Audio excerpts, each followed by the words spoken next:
کسی بھی طرح سے ایک دوسرے آدمی کو پریشانی نہ ہو اور فوٹو ویڈیو وغیرہ بنتی ہے، وائرل بھی ہوتی ہے، ساری دنیا اس کو دیکھے گی.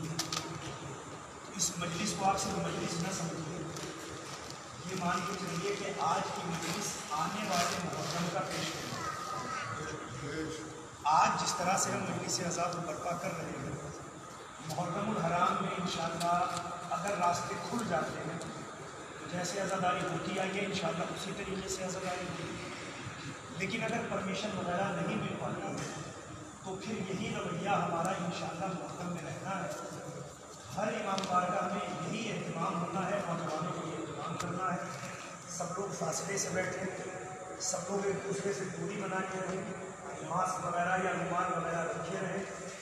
شاید مجلسوں کی ترغیب جناب سیدہ نے رومال رکھنے کے لیے اس لیے بھی دلائی ہو کہ ہو سکتا ہے عزاداری پہ کبھی ایسی وبا کا خطرہ آ جائے تو جن ہاتھوں میں رومال اٹھانے کی طاقت ہوگی وہ فرش عزا پہ رومال اپنی ناک میں رکھ کے بیٹھ جائیں گے. حسین کا غم کل یزید روک سکا ہے، نہ آج کوئی بیماری روک پائے. انشاءاللہ تا قیام قیامت یہ غم اسی طرح سے جاری رہے گا الحمدللہ. آج چونکہ جناب امام حسین کے نائب جناب امام طرف اقدام کرنے والی وہ پہلی شخصیت ہے. اب عمومی طور پہ چونکہ مجلس میں بہت زیادہ موقع نہیں ہوتا ہے، لیکن امام حسین کے 3 نائب تھے جنہیں امام نے کربلا جانے سے پہلے بطور نائب دنیا کے الگ الگ حصوں میں بھیجا. پہلی شخصیت کا نام ہے جناب مسلم ابن عقیل، جو جناب عقیل کے بیٹے تھے، حسین کے بھائی تھے اور امام حسین کے بہنوئی بھی تھے. جناب عباس کی سگی بہن جناب رقیہ آپ سے بھی آتی تھی. اور اس میں ایک سفیر تھے امام حسین کے جن کا نام تھا عبداللہ ابن یختر. انہیں بھی امام حسین نے مکہ معظمہ سے اپنا سفیر بنا کے بھیجا تھا اہل بصرہ کی جانب کہ عبداللہ ابن یختر میری طرف سے میرا وزیر ہے. امام کے خط کو انہوں نے اپنے امامے میں چھپا کے سفر کیا تھا کیونکہ یزید کے جاسوس چاروں طرف لگے ہوئے تھے. جو مسافر نکلتا تھا مسافر کو روکا جاتا تھا، چیکنگ ہوتی تھی. اگر کوئی ایسی چیز نکل گئی کہ جس سے محبت اہل بیت کی خوشبو آ رہی ہو تو اس کا گلا کاٹ دیا جاتا تھا. اب عبداللہ ابن یختر امام حسین کا خط لے کے نکلے ہیں سفیر بن کر. خط لے جا کے پہنچانا ہے اہل بصرہ تک تاکہ بصرے والوں کو پتا چلے کہ حسین نے تمہیں ہدایتوں سے محروم نہیں رکھا، حسین کا نائب تمہاری ہدایت کے لیے آیا ہے. اب اگر خط کو سینے پہ چھپائیں تو سینہ بھی چیک ہوگا، اگر خط کو اپنے کرتے میں چھپائیں تو کرتا بھی چیک ہوگا. اور جگہوں پہ امام کا خط رکھا نہیں جا سکتا. اس سفیر حسینی کی عظمت کو لاکھوں سلام، جس نے امام کی تحریر کی عزت کرنا بھی بتایا، عزت کر کے دکھایا بھی کہ اگر تحریر امام کی ہو تو پھر وہ یہاں وہاں نہیں رکھی جائے گی، اپنے سر میں رکھی جائے گی.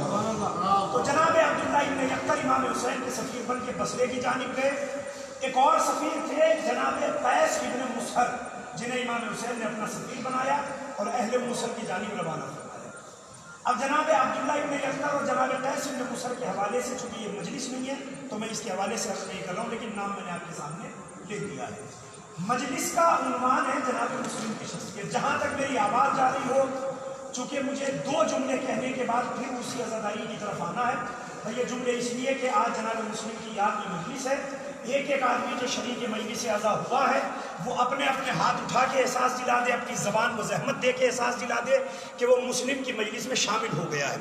جناب مسلم ابن عقیل کے حوالے سے آیت تو پیغمبر پہ اتر چکی تھی. سورہ مبارکہ انفال کی آیت ہے. خداوند عالم ارشاد فرماتا ہے یا ایھا النبی حرض المؤمنین علی القتال، اے میرے پیغمبر یہ جتنے تمہارے صحابہ ہیں، جتنے تمہارے پاس مومنین ہیں، انہیں جہاد کے لیے آمادہ کرو، انہیں جہاد کے لیے اکساؤ، انہیں میدان جنگ میں جانے کی ترغیب دلاؤ. ان صحابیوں کو یہ بتاؤ کہ دینے والا بھی اللہ ہے، لینے والا بھی اللہ ہے، زندگی دینے والا بھی خدا ہے، موت دینے والا بھی خدا ہے. مگر صحابیت کے الگ الگ رنگ دیکھنے میں آئے. نبی کہتے تھے کہ جنگ کرنے چلو، صحابہ کہتے تھے کہ کل جائیں گے. نبی کہتے تھے کہ لشکر تیار ہے، وہ کہتے تھے کہ ابھی بیمار ہیں. نبی کہتے تھے کہ ابھی جنگ کے میدان میں جانا ہے، صحابہ بیماریوں کے بہانے کرتے تھے. مگر عظمت حسین پہ لاکھوں سلام.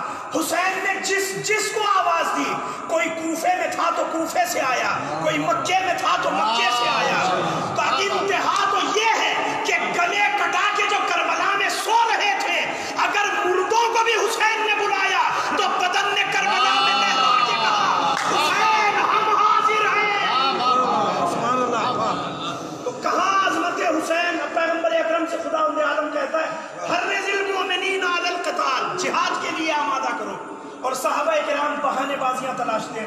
پھر اس کے بعد خدا عالم کہتا ہے کہ میں جانتا ہوں کہ انہیں اپنی قلت کا احساس ہے، یہ کم لشکر ہے، چھوٹا سا لشکر ہے، مسلمانوں کے مقابلے کافروں کی تعداد بہت زیادہ ہے. انہیں ڈر ہے کہ اگر میدان قتال میں پہنچے تو کافر انہیں مار ڈالیں گے، ان کی زندگی کا چراغ بجھ جائے گا. لو میں تم سے وعدہ کرتا ہوں ان یکن منکم 20 صابرون یغلبوا 200، اگر تم نے 20 صابروں کو تیار کر لیا تو میں 200 پر غلبہ دے دوں گا. اب قرآن کے اتنے صریحی اعلان کے بعد نہ تو کوئی گنجائش رہ جاتی ہے، نہ کسی کو کچھ کہنے کی ضرورت رہ جاتی ہے. قرآن کہتا ہے ان یکن منکم 20 صابرون یغلبوا 200. 100 کہتے ہیں عربی میں 100 کو، 200 200، عشرہ کہتے ہیں 10 کو، 20 اللہ نے کیا کہا؟ اگر تم نے 20 صابر اکٹھا کر لیے جو ثابت قدم رہ گئے میدان جنگ میں تو 200 پہ غلبہ دے دوں گا. اب کیلکولیٹ کیجئے، 20 کو 200 پہ غلبہ دیا، مطلب کیا ہوا؟ ایک صحابی 10 کافروں پہ بھاری. کثرت کفار ہی سے تو صحابہ گھبرائے. اللہ نے کہا گھبرانے کی ضرورت نہیں ہے. مجھے خدا نہ کہو اگر ایک کو 10 پہ بھاری نہ کر دوں. اچھا پھر اس کے بعد آیت کو اسی تناظر میں اللہ نے آگے بڑھایا، اگر 1000 صابر ہوں گے تو میں 10,000 پہ غلبہ دے دوں گا، 2000 پہ غلبہ دے دوں گا. وہی تناظر 10 اور 1 10 چلتا رہا.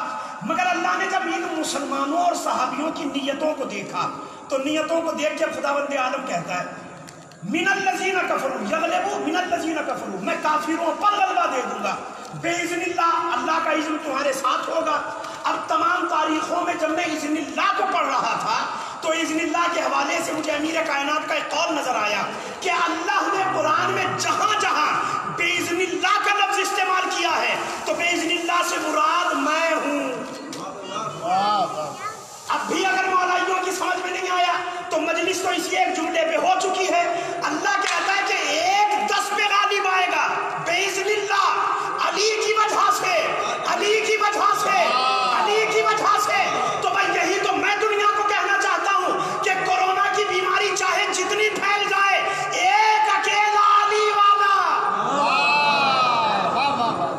ہر جگہ بیماریوں پہ غالب آئے گا. اللہ کہتا باذن اللہ من الذین کفروا، اللہ کے اذن سے تم کافروں پہ غالب آ جاؤ گے. الان خفف اللہ عنا فیکم ضعفا. اب اللہ کہتا ہے مسلمانوں کی نیتوں کو دیکھنے کے بعد یہی ایک جملہ مجھے آپ تک پہنچانا ہے، اسی پہ مجلس ہو جائے گی، اسی پہ عظمت جناب مسلم سمجھ میں آ جائے گی. اب اللہ کہتا ہے اب میں تمہیں جہاد کے معاملے میں تخفیف دے رہا ہوں. ابھی تو میں نے کہا 1 کو 10 پہ غالب کر دوں گا، مطلب کیا ہوا؟ 1 کو 10 سے لڑنا ہے. اگر 1 10 سے لڑے گا مسلمان غالب آ جائیں گے، 10 100 سے لڑیں گے غالب آ جائیں گے، 100 1000 سے لڑیں گے غالب آ جائیں گے. مگر تمہاری بشریت کی طاقت کو دیکھتے ہوئے میں یہ دیکھ رہا ہوں کہ تم اتنی ترقی نہیں کر سکتے کہ تم 1 10 سے لڑ سکو. الان خفف اللہ، آج اللہ اس میں تخفیف کرتا ہے. انا فیکم ضعفا، تمہاری بشری ضعف کو دیکھتے ہوئے، تمہاری بشری طاقت کو دیکھتے ہوئے چلو میں نے معاملے کو اور ہلکا کر دیا. ان یکم منکم 100 یغلبوا 200، اگر تم 100 ہوگے تو میں 200 پہ غلبہ دے دوں گا. مطلب کیا ہوا؟ 1 کو پہلے لڑا رہا تھا 10 سے، اللہ نے کہا کہ تمہاری حیثیت نہیں ہے 1 10 سے لڑ سکے، چلو معاملے کو ہلکا کرتا ہوں. اب 1 کو 10 سے نہیں لڑنا ہے، 1 کو 2 سے لڑنا ہے. 100 کو 200 پہ غلبہ دوں گا۔ تو تناسب کیا ہوا؟ 1 2 سے لڑے، 1 2 سے لڑے گا غالب آ جائے گا، مسلمان 2 کافروں سے لڑے گا غالب آ جائے گا۔ اگر 100 کا مسلمان ہوئے تو 200 پہ غالب کر دوں گا، اگر 1000 ہوئے تو 2000 پہ غالب کر دوں گا۔ مگر یہ کب ہوگا؟ میں تمہیں تخفیف دے رہا ہوں، 1 کو 2 سے لڑنا ہے۔ میں آیت کو اتنی مرتبہ دوہرا چکا، آواز تقریباً میری پوری مسجد میں گونج چکی ہے، آپ کی توجہ بالکل منبر کی طرف ہے، مگر شاید آپ نے آیت کے عنوان پہ غور نہیں کیا۔ اللہ نے پہلے کہا کہ 1 10 سے لڑے، حیثیت کو دیکھا کہ 10 سے لڑنے کی ضرورت نہیں، 1 2 سے لڑے، 1 2 سے لڑے غلبہ دے دوں گا۔ مطلب کیا ہوا؟ اگر 1 ہے تو 10 سے لڑنے کی ضرورت نہیں ہے، 2 سے لڑ لے۔ اگر 1 بھی نہیں ہے تو 2 سے لڑنے کی ضرورت نہیں ہے۔ تو قرآن میں جہاد کا اصول کیا بنا؟ 1 10 سے، 1 2 سے لڑے تو سلام نہ کرو اس مرد مجاہد کو کہ جو اکیلا تھا کوفے میں۔ محمد ابن اشعث 5000 کا رسالہ لے کے آیا، پھر اس نے ہرکارے کو بھیجا، جا کے ابن زیاد سے گئے اور فوج بھیج، ہرکارہ گیا فوج لے کے آیا، فوج ماری گئی، پھر ہرکارے کو بھیجا کہ اور فوج بھیج، پھر 1000 کا رسالہ آیا۔ جب تیسری مرتبہ ہرکارہ آیا، ابن زیاد کہتا ہے میں نے 1 سے لڑنے کو بھیجا تھا، اتنی فوج کیوں؟ تو محمد ابن اشعث نے کہلایا جا کے منحوس سے کہتے کہ تو نے تو کہا تھا کہ مجھے 1 مسلم سے لڑنا ہے، یہاں تو حیدر کرار ہے۔ تو کیسے پہلا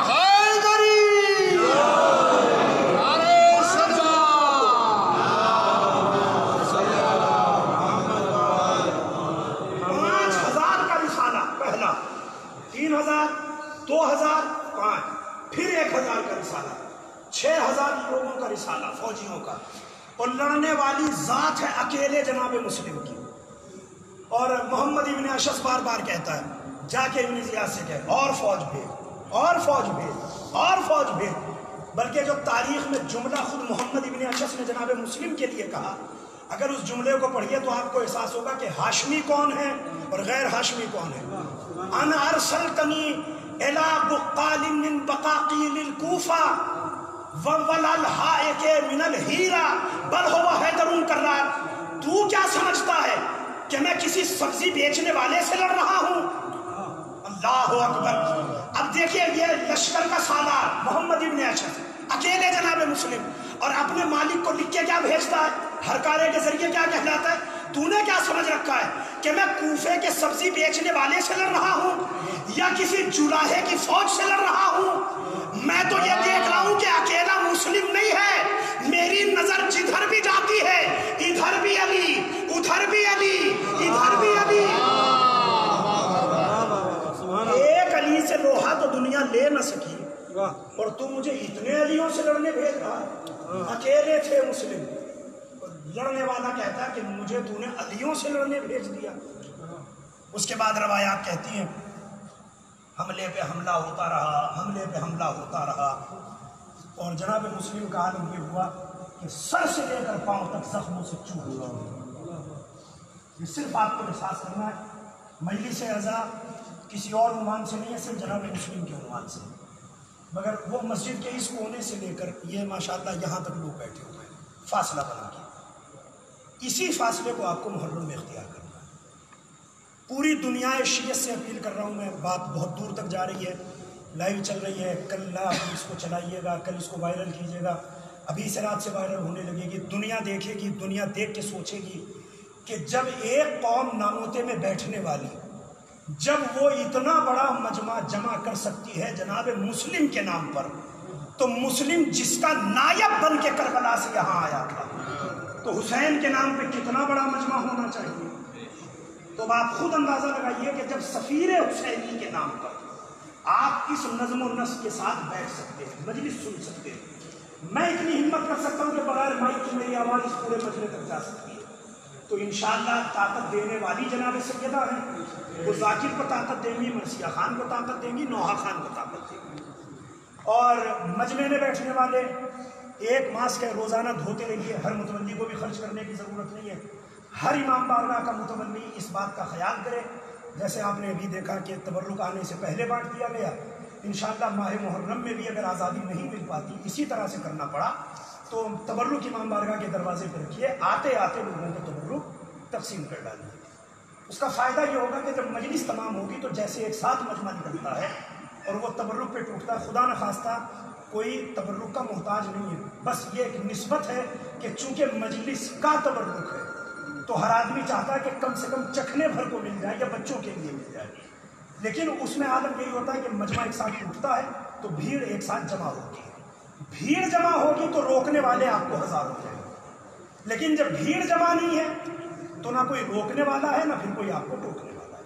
ایک بات کا خیال ہر امام بارگاہ کے متولی کو یہ کرنا ہے۔ دوسرا یہیں پہ گزارش ہے کہ جیسے ابھی فرش بچھایا گیا ہے فاصلے سے، ایسے ہی ایام اعظام میں تھوڑا تھوڑا فاصلے سے فرش بچھائیے، اور جو اس محلے کے نوجوان افراد ہیں وہ یہ کام انجام دیں کہ وہ ایک ایک مومن کو ذرا ذرا فاصلے پر بٹھا دیں، تاکہ اسی فاصلے کے ساتھ انشاءاللہ محرم کی مجالس برپا ہو جائیں۔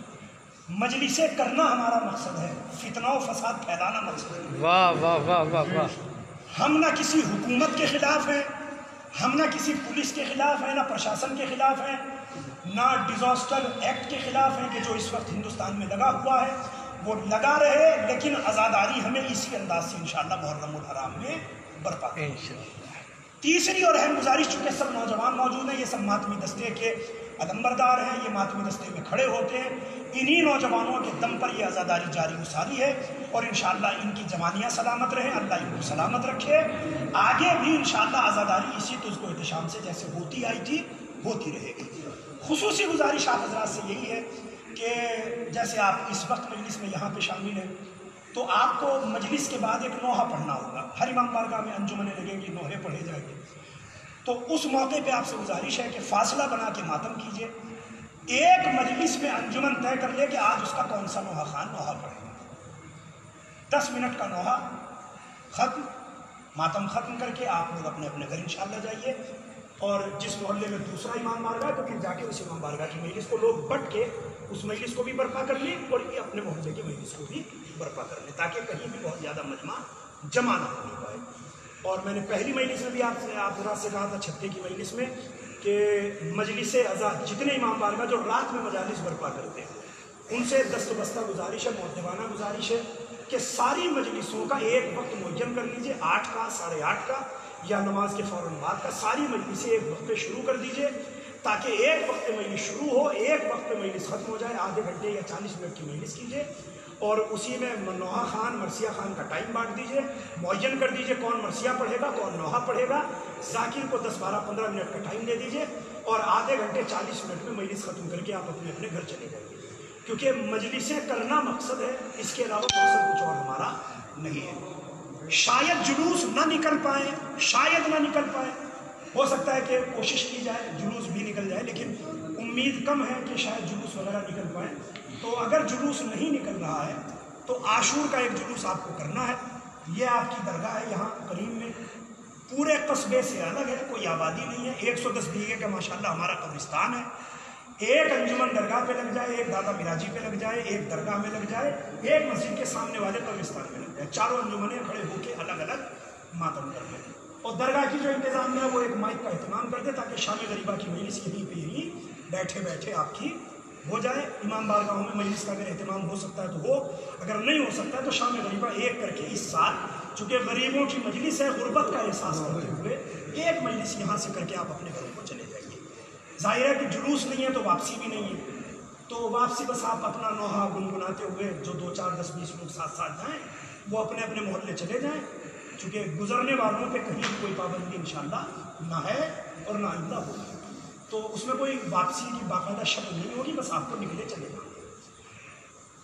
ماتم نہ تو بازار میں آپ کر سکتے ہیں چونکہ ڈیزاسٹر ایکٹ لگا ہوا ہے، تو ماتم آپ کو یہی کرنا ہے، زنجیر و کمر جس کو جتنی لگانا ہے وہ جگہ معین کر لیں، سب لوگ جو انجمن جہاں پہ لگے وہاں پہ کھڑے ہو کے آپ اپنا ماتم کیجئے، چونکہ یہاں کھڑے ہونے سے آپ کو کوئی روک نہیں سکتا، آبادی سے الگ حصہ ہے، بہت بڑا میدان ہے، فاصلہ رکھیے گا اس میں بھی تاکہ کوئی فاصلے کی آپ کو تاکید نہ کرے۔ بزرگ افراد ٹوکتے رہیں کہ بھیا فاصلے سے رہیے، زنجیر و کمر جیسے آپ کو لگانا ہے، تھوڑا تھوڑا سا ماتم کیجیے، اور انشاءاللہ اس کے بعد آپ اپنے اپنے گھروں کو چلے جائیے۔ انشاءاللہ امام کی عزاداری باقاعدہ برپا ہوگی، یقیناً برپا ہوگی، کسی صورت میں یہ عزاداری رکے گی نہیں۔ اور بس اس پوری تمہید کے بعد مجھے صرف ایک جملہ کہنا ہے، تائید مجھے اس میں آپ کی چاہیے کہ اب ہمیں دنیا کو بتانا ہے ایسے ہوگا محرم۔ واہ واہ واہ واہ واہ واہ واہ واہ واہ واہ، ایسے میں نے آپ واہ واہ واہ واہ واہ، ایسے ہوگا محرم۔ کوئی پوچھے کیسے ہوگا محرم، بتا دیجئے ایسے ہوگا محرم، کیونکہ فرش عزا نے ہمیں بچپن سے لے کے آج تک یہی سکھایا ہے، حسین کے نام پہ کسی کو تکلیف نہ دو۔ واہ واہ واہ واہ واہ واہ واہ واہ واہ، تو ہمیں کسی کو تکلیف نہیں دینا ہے، نہ گورنمنٹ کو کوئی تکلیف پہنچانا، نہ پولیس کو تکلیف دینا ہے۔ تھوڑی بہت پولیس اور تھانے کی سیٹنگ ہوگی، وہ قوم کے کچھ ایسے لوگ ہیں کہ جو اس معاملے سے تعلق رکھتے ہیں، وہ چپ چاپ جائیں اور تھانے والے کو جو سیٹ کرنا ہے وہ سیٹ کر لیں، تاکہ چھتے سے اور قاضیوں سے جو جلوس چلے وہ پوری تیزی کے ساتھ 15-20 منٹ میں درگاہ پہ پہنچ جائے۔ اب میں یہ کہہ کس لیے رہا ہوں، چونکہ میں نے پوری دنیا میں گھوم گھوم کے عزاداری کو دیکھا ہے۔ ممبئی کا نام سبھی نے سنا ہوگا، ہندوستان کا مشہور شہر ہے۔ اس ممبئی میں جو محرم کے جلوس نکلتے ہیں، جانتے ہیں جلوس کیسے نکلتے ہیں؟ ابھی تو ڈیزاسٹر ایکٹ لگا ہوا ہے تو آپ کو یہ ساری پریشانیاں دیکھنا ہے، لیکن ممبئی وغیرہ کی حکومت کا یہ قانون پہلے سے باقاعدہ پاس ہے کہ کسی بھی ریلیجن کا جلوس تب تک نہیں نکلے گا جب تک کہ جن راستوں سے جلوس کو جانا ہے اس کا سرکاری طور پہ آڈٹ کیا جاتا ہے کہ یہ راستہ، اس پہ بنی ہوئی بلڈنگیں، دکانیں وہ کس قیمت کی ہیں اور وہاں پہ کتنا مال رکھا ہوا ہے۔ تو آپ اندازہ لگا سکتے ہیں اگر 1 کلومیٹر کا جلوس ممبئی میں نکل رہا ہے تو اربوں خربوں کی مارکیٹ کے درمیان سے جلوس نکلنا ہے۔ تو تھانے میں ایسے لوگوں کو جانا ہوتا ہے جن کے پاس کم سے کم اتنا پیسہ یا اتنی پراپرٹی ہو اور وہ اس کے کاغذات کو تھانے میں جمع کرتے ہیں۔ عزادار عزاداری کرتے ہوئے اپنے گھروں کو چلے جاتے ہیں، ماتمدار ماتم کر کے گھروں کو چلے جاتے ہیں، علمدار علم اٹھا کے اپنے گھروں کو چلے جاتے ہیں، مگر کسی عزادار کو یہ پتہ نہیں ہے کہ جو تھانے میں صبح سے لے کے شام تک بیٹھے رہتے ہیں وہ عزاداری نہیں کرتے، مگر ان کی وجہ سے عزاداری ہو رہی ہے۔ کرنا کیا ہوتا ہے؟ اپنے مکان، اپارٹمنٹ، ٹاورز یا ان کے پاس جو بلڈنگز یا ان کے پاس جتنی گاڑیاں یا پراپرٹیز ہے وہ سارے کا سارا کاغذات وہ تھانے میں لے کے بیٹھتے ہیں۔ اگر کہیں کوئی دنگا یا فساد ہو جائے یا کوئی نقصان ہو جائے تو ان کی پراپرٹی قرق کر لی جاتی ہے، اس کے ذریعے سے سرکار وہ پیسہ لٹنے والے کو یا جہاں پہ دنگا ہوا ہے، جن کا نقصان ہوا ہے، اس نقصان کی بھرپائی کرتی ہے۔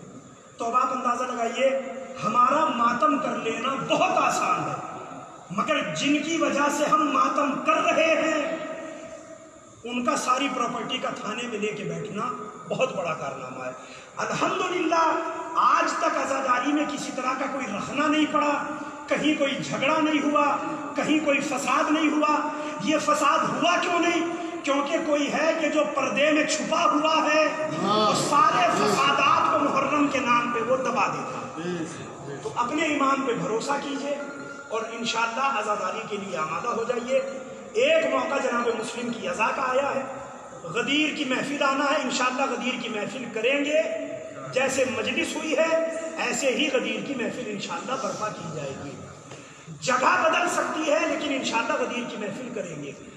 غدیر کے 3 دن کے بعد جناب مسلم کے بچوں کی شہادت ہے، اس مجلس کا بھی اہتمام کیجئے اسی عنوان سے، تاکہ اسی طرح سے یہ ویڈیو وائرل ہو اور پوری قوم تک آپ کی ویڈیوز پہنچے اور پوری قوم میں ایک چراغ جلے اور ہر جگہ اسی طرح سے مجلسیں کرنے کا شوق پیدا ہو جائے۔ اور آخر میں محرم سے پہلے عید مباہلہ ہے۔ مباہلے کو آپ اچھی طرح سے جانتے ہیں، مباہلے میں کچھ نہیں تھا، سچے گئے تھے، سامنے جھوٹے آئے تھے، سچے بھی لعنت کرنے گئے، جھوٹے بھی لعنت کرنے گئے، مگر سچوں کی صورتوں کو دیکھ کر جھوٹوں کو اپنے جھوٹ کا پتہ چل گیا، انہوں نے مباہلے کے میدان کو چھوڑا، اہل بیت کا مقابلہ نہیں کیا، مقابلے کو چھوڑ کے چلے گئے کہ جیسی صورتوں کو ہم دیکھ رہے ہیں اگر پہاڑوں کو اشارہ کر دیں تو پہاڑ اپنی جگہ چھوڑ دیں، ان کے مقابلے پہ ہم کچھ نہیں ہیں۔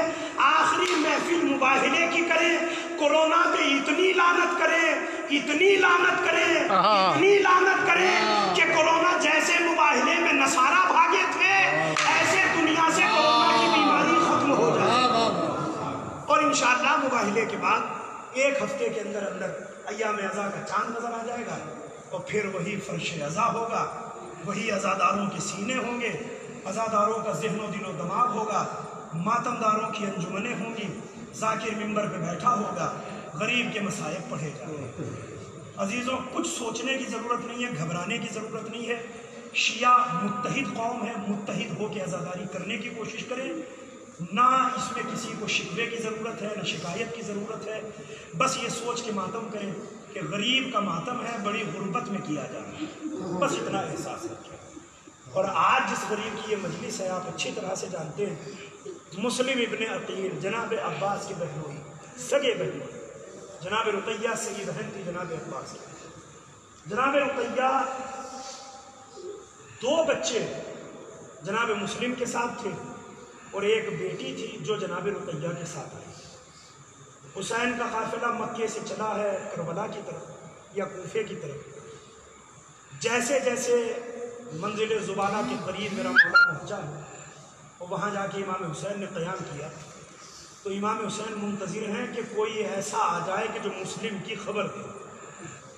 پریشان تھا، بہت زیادہ پڑھنے کی گنجائش نہیں ہے، وقت کے اندر مجلس کو تمام کرنا ہے، پھر آپ کو انشاءاللہ یہاں سے اسی طرح سے جیسے آپ آئیں واپس چلے جانا، ایک نوحہ وغیرہ پڑھ کے۔ تو جتنا رونا ہو آپ یہ سوچ کے رو لیجئے کہ رجب سے لے کے اب تک ہم نے غریب کا فرش عزا نہیں بچایا۔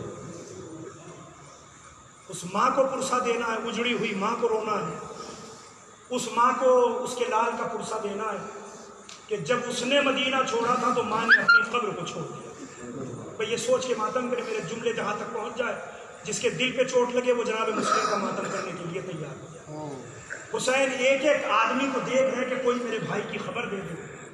روایات کہتی ہے کہ ٹھہرے ہوئے تھے امام حسین، اچانک کوفے کی طرف سے غبار اڑا۔ امام نے جناب عباس سے کہا عباس جا کے اس کو روکو، پوچھو یہ کہاں سے آ رہا ہے۔ آنے والے نے کہا آقا میرا نام مصعب ہے، میں کوفے سے آ رہا ہوں۔ امام نے کہا کہ کوفے میں میرے بھائی کی کچھ خیر خبر ہے؟ تو مصعب کہتا آقا میں جب کوفے سے چلا تھا تو مسلم کوفے کی گلیوں میں غربت کے مارے پھر رہے تھے، کوئی مسلم کا پناہ گزین نہ تھا کہ جو مسلم کا پناہ۔ حسین نے اپنے سر و سینے کو پیٹا۔ جناب عباس سے امام حسین کی گفتگو ہو رہی ہے۔ روایات کہتی ہے کہ تھوڑا سا وقت گزرا، بیٹھا ہوا تھا میرا مولا حسین، اچانک سے کھڑا ہوا اور کھڑا ہو کے کہتا وعلیک السلام یا اخی، میرے بھائی تجھ پر بھی میرا سلام۔ اب جناب عباس کسی انجان آدمی کا نام نہیں ہے جو حسین کے قدم بقدم ساتھ ہے۔ عباس نے ہاتھ جوڑ کے کہا آقا کس کے سلام کا آپ نے جواب دیا ہے؟ تو امام حسین نے تڑپ کے کہا بھیا کیا تمہیں نہیں پتا میرا بھائی مسلم غربت میں مارا جا رہا ہے؟ عباس نے کہا مولا مجھے بھی تو دکھائیے کہ میرا بھائی کہاں ہے۔ عباس کی آنکھوں پہ حسین نے ہاتھ پھیرا۔ اب جو عباس نے نظارہ دیکھا، خدا کسی بھائی کو یہ نظارہ نہ دکھائے، دارالمانا کی چھت ہے، مسلم کا گلا ہے، جلاد کی تلوار ہے۔ عباس نے انگڑائی لی، حسین نے بگڑے ہوئے تیور دیکھے، میرے لال کیا ہوا؟ کہا آقا جیسے مجھے کوفے کا یہ نظارہ دکھایا ہے ایسے ہی مجھے کوفے پہنچا دیجئے۔ حسین نے کہا بھیا کوفے جا کے کیا کرو گے؟ اگر جملہ سمجھ گئے تو زندگی بھر رونے کے لیے کافی۔ اب بھیا کوفے کیا کرو گے؟ کمولا دیکھ نہیں رہے، گلا کاٹا جا رہا ہے، بدن پھینکا جائے گا، اتنی بلندی سے گرے گا، کوئی سنبھالنے والا تو ہو۔ حسین نے کہا باز ذرا نیچے دیکھو۔ اب جو نظریں جھکا کے دیکھا، کالا برقع پہنے فاطمہ زہرا ہاتھوں کو پھیلائے،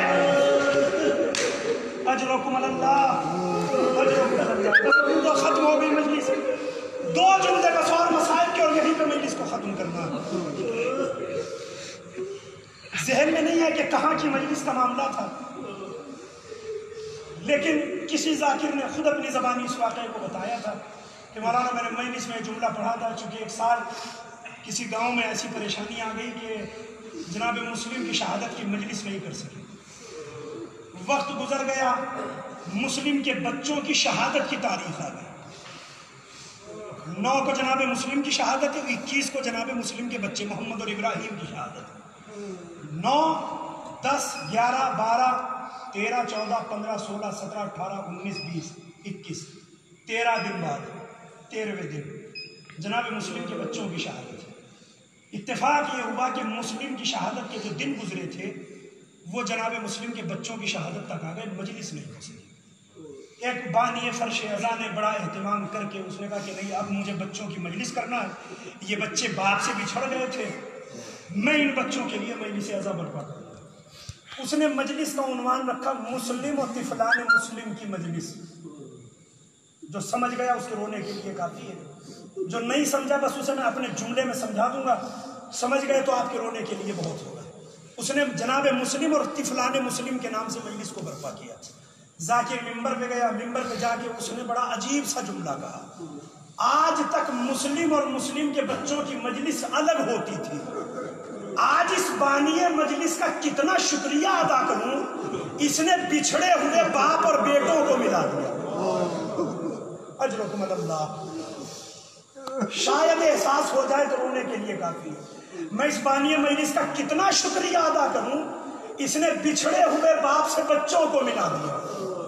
بس اب آپ اندازہ لگا لیجئے کہ آج مسلم کی مجلس ہے، کل آپ کو جناب مسلم کے بچوں کی مجلس کرنا ہے، تو کم سے کم اس دوران یہ ماحول تیار ہو جائے کہ ہمارے یہاں جو مجلس ہو وہ حسین کی عزاداری کا پیش خیمہ بن جائے۔ جناب مسلم کو سنبھالنے کے لیے فاطمہ زہرا، مگر عزیزوں ایک بچی تھی جو امام حسین کے لشکر میں ساتھ تھی، جناب مسلم کی چھوٹی سی بچی۔ امام حسین نے جیسے ہی یہ نظارہ دیکھا، عباس کو سمجھایا، زہرا نے جناب مسلم کا لاشا سنبھالا، ادھر جناب عباس سے کہا کہ جاؤ اپنی بہن کو بلا کے لاؤ، رنڈ سالہ بہن کے سر پہ ڈالی، اپنی بھانجی کو حسین نے بلایا، زانوں پہ بٹھایا، 2 گوشوارے جناب زینب سے منگائے، ایک گوشوارہ اس کان میں ڈالا، ایک گوشوارہ اس کان میں ڈالا، آخری جملہ، مجلس تمام۔ اب جیسے ہی بچی نے یہ دیکھا کہ میرے ماموں نے میرے کان میں گوشوارے ڈالے، ننھے ننھے ہاتھ جوڑ کے کہتی ہے ماموں جان یہ رویہ تو آپ کا یتیموں کے ساتھ ہوتا ہے۔ حسین نے بچی کا منہ دبا دیا، خبردار زور سے نہ کہنا، کہیں سکینہ نہ سن لے، ہائے شان غریبہ، شبر کا بڑھتا ہاتھ، سکینہ کے کانوں کی لبیں، چھلتے گوشوارے، بہتا ہوا خون، تڑپتی سکینہ، وَسَيَعْلَمُ الَّذِينَ ظَلَمُوا أَيَّ مُنقَلَبٌ إِنَّا لِلَّهِ وَإِنَّا إِلَيْهِ رَاجِعُونَ۔ ماتم حسین۔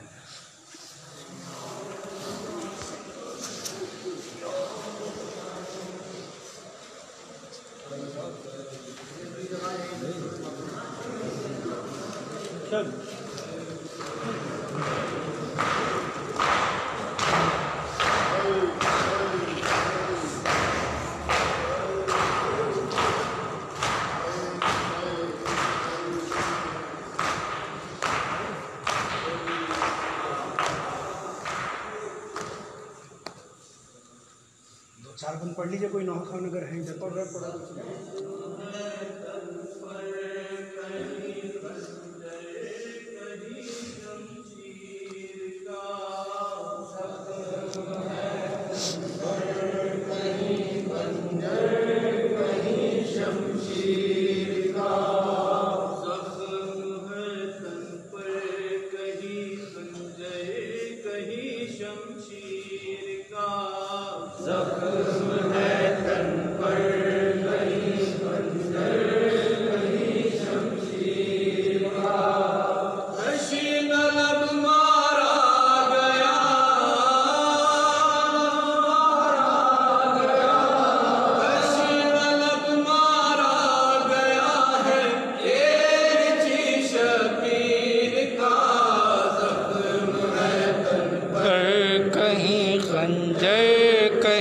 شمشیر کا پر کہیں خنجر کہیں شمشیر کا زخم ہے تن پر خنجر کہیں شمشیر کا۔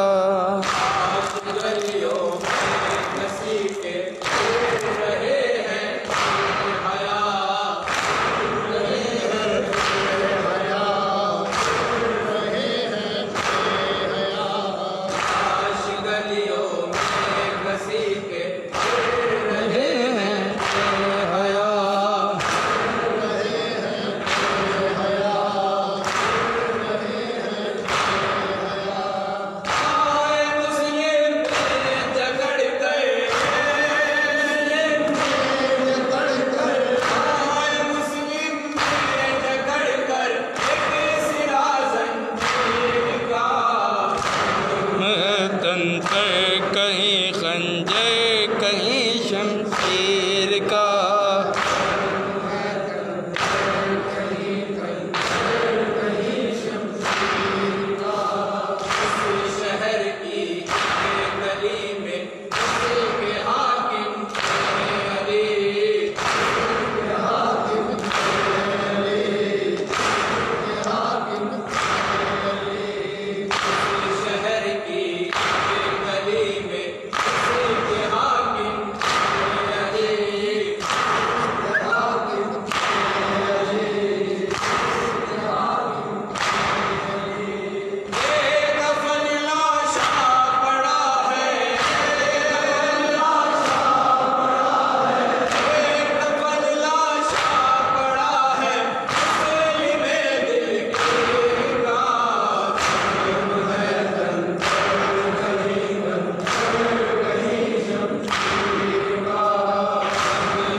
شمشیر کا لاش مسلم کی زمین پر آگ کے کوٹھے سے گری، کہ کوٹھے سے گری، آگ کے کوٹھے سے گری، لاش مسلم کی زمین پر آگ کے کوٹھے سے گری، آگ کے کوٹھے سے گری، آگ کے کوٹھے سے گری، ٹکڑے ٹکڑے ہو گیا دل، ٹکڑے ٹکڑے ہو گیا دل، ہمیشہ تیرے کا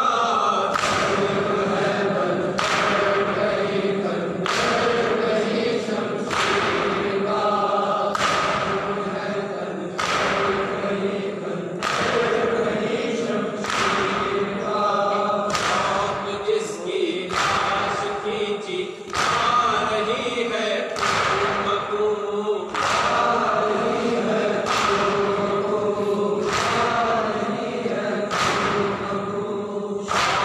جس کی لاش کھینچی آ رہی ہے مکو،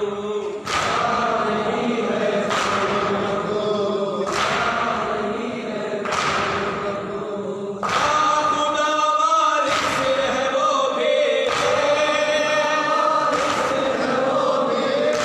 خدا وارث ہے وہ بھی، آئے تطہیر کا